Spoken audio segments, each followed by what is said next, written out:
Florida Panthers held their Stanley Cup parade on Sunday. Matthew Tkachuk and Sam Bennett at the podium. Listen closely to Bennett at the end. I would like to apologize to absolutely nobody because I double champed this everyone the wants. They call us dirty. They call us nasty. They call us bullies. So no, I would like to take this time to apologize to absolutely no one. We're the double champs. We do what the we want. Let's go! 8 more years, please. 8 more years, please. During the Cup run last season, Brooks Koepka compared Aaron Ekblad to a pylon. You, Brooks Koepka!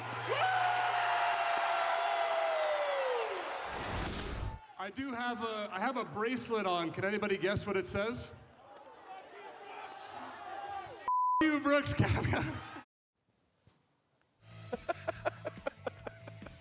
I love how he couldn't get the joke out. All right, ladies and gentlemen, this latest segment on the show with Frankie Corrado, our friend and NHL analyst. Biggest offseason objectives for your favorite NHL team from Canada. Free agency just 9 days away. Lots to talk about. You ready for this, pal? Let's do it, buddy. Okay, and since we're talking about Sam Bennett, and we know the Leafs have a lot of interest in Sam Bennett, and Brad Treliving said we need to change our DNA. Well, judging from what Bennett said at the parade today, I don't know if they're getting Bennett. I think he sort of lowered his bargaining position with the Panthers. I'm not sure his agent's going to be happy about that.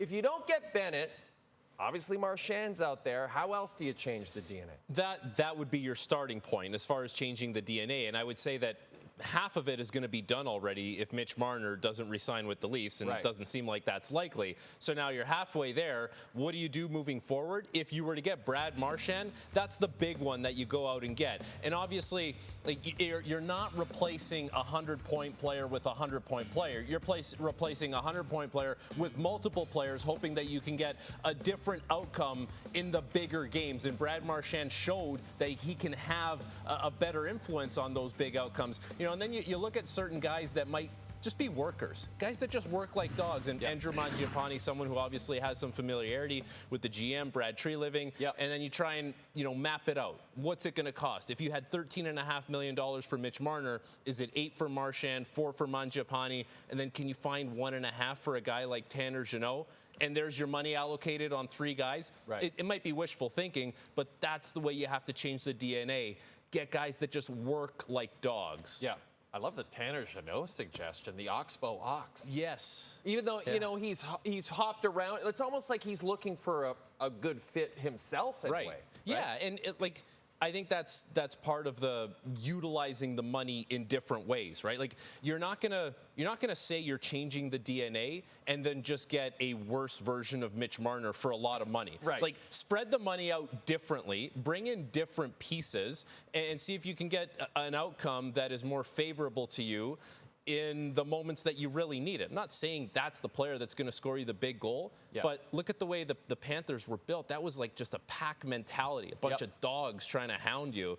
Like you have to have a little bit of that here moving forward if you're going to change the DNA. That's it. A little more snot. That's what Brad always says. Sens took care of some business last week, re-signing restricted free agent Fabian Zetterlund. I like that deal. What should be next in your mind for Steve Staios? The objective for the Ottawa Senators is to score more at 5-on-5 next season. They were a bottom 5 team in the NHL at scoring on 5-on-5 last year, but they were really good defensively. That was the main focus for Travis Green, and he did a great job of nailing that down. Now that you have it nailed down, you can move things forward a little bit as far as how your team is going to score more, produce more, especially at 5-on-5, and you have a lot of the pieces in place. But at some point, the focus goes from how do we make the playoffs to how do we become a team that's a contender, a team that can go farther in the playoffs. And you might have to do something a little more drastic. If the name Jason Robertson is out there of the Dallas Stars, he was a top 25 player at 5-on-5 production this season.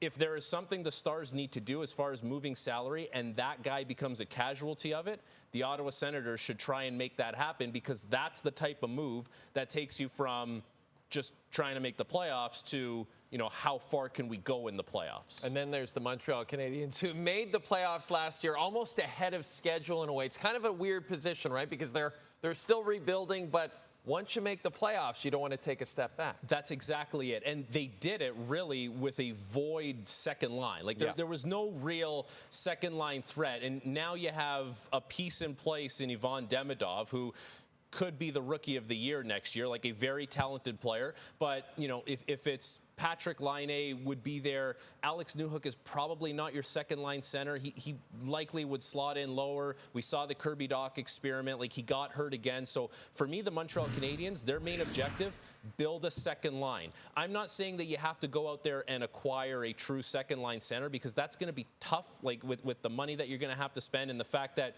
we know where Duchesne is, we know where Bennett might be going. We don't know the Tavares situation. After that, it falls off to like Pius Suter. Right. So, but you have to find a way to build a second line in order to maintain your position as far as trying to make the playoffs again. We will get to the Western Conference teams later in the show, all four of them, and see what Frankie thinks they need to do to change their outlook next season. That's later on SportsCenter.